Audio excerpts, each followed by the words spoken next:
Hello friends, Lee Seacamp coming to you from my office here in Nashville, Tennessee. It is often said that Christianity is not political, and if one means by that it is not political in the Republican Party sense or the Democratic Party sense or any sort of partisan political sense, I tend to altogether agree. But if on the other hand one means by that Christianity is in and of itself not political, I tend to think one has not yet begun to understand what Christianity actually is. I was reminded then of a recent spoken word piece by one of my delightful students, Miss Leslie Garcia, which I think speaks volumes to the political context in which we find ourselves. Enjoy.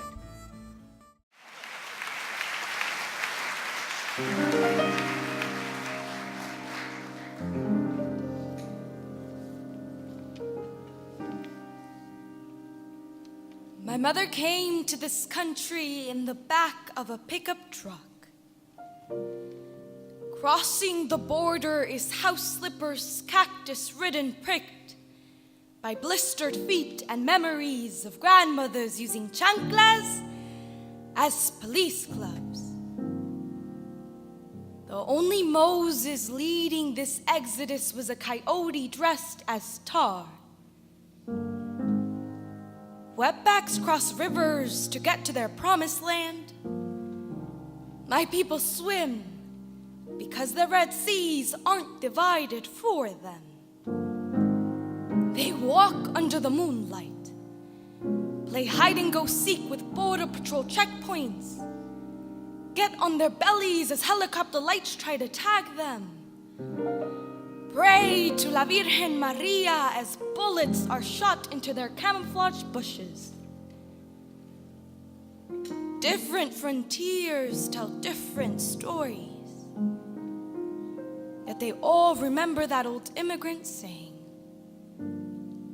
I prefer to risk my life crossing the border than to lose it in my country with my hands on my lap.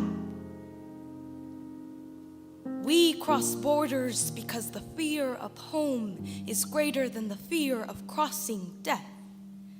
In the rivers, they saw the bodies floating like bigots yelling, "Go back to your country!"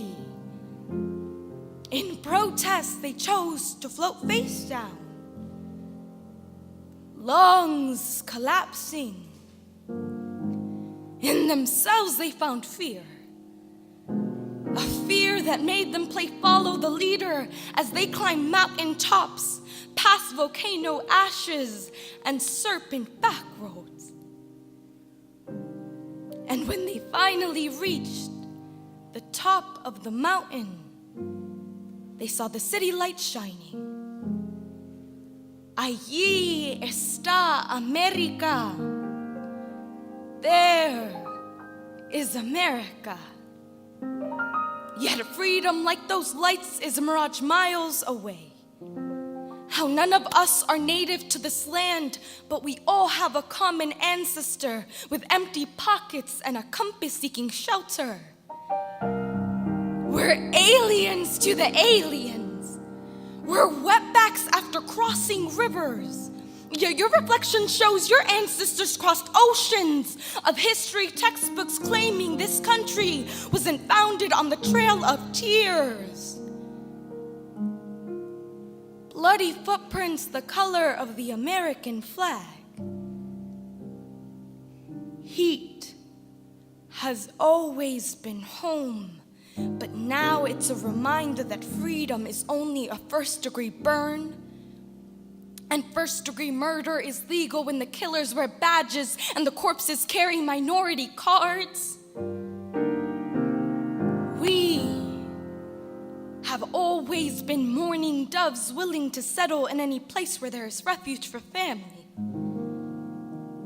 Marias carry their holy children in swaddled cloths in wombs that beat too heavy. Jose's traveled to foreign countries, working construction because calloused hands mean bread for communion. Little boys named Jesus grow up with a shank in their back, with asphalt bruises from crucifixes they were born into. Maria, Jose, Jesus, Mary, Joseph, Jesus, survival is a history in translation. Survival is my 14-year-old mother being stacked in the back of a pickup truck, refusing to cross her hands and accept death. She crossed the mountain and the river and the crooked fence and said, "Por fin llegamos a casa."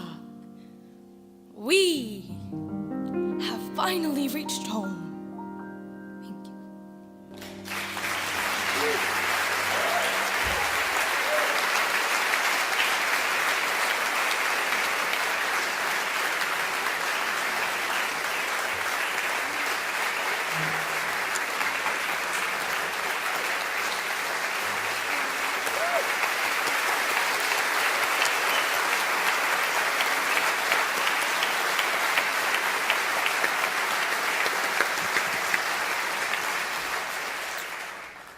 Miss Leslie Garcia, sophomore psychology and English major from Brooklyn, New York. Thank you, Leslie.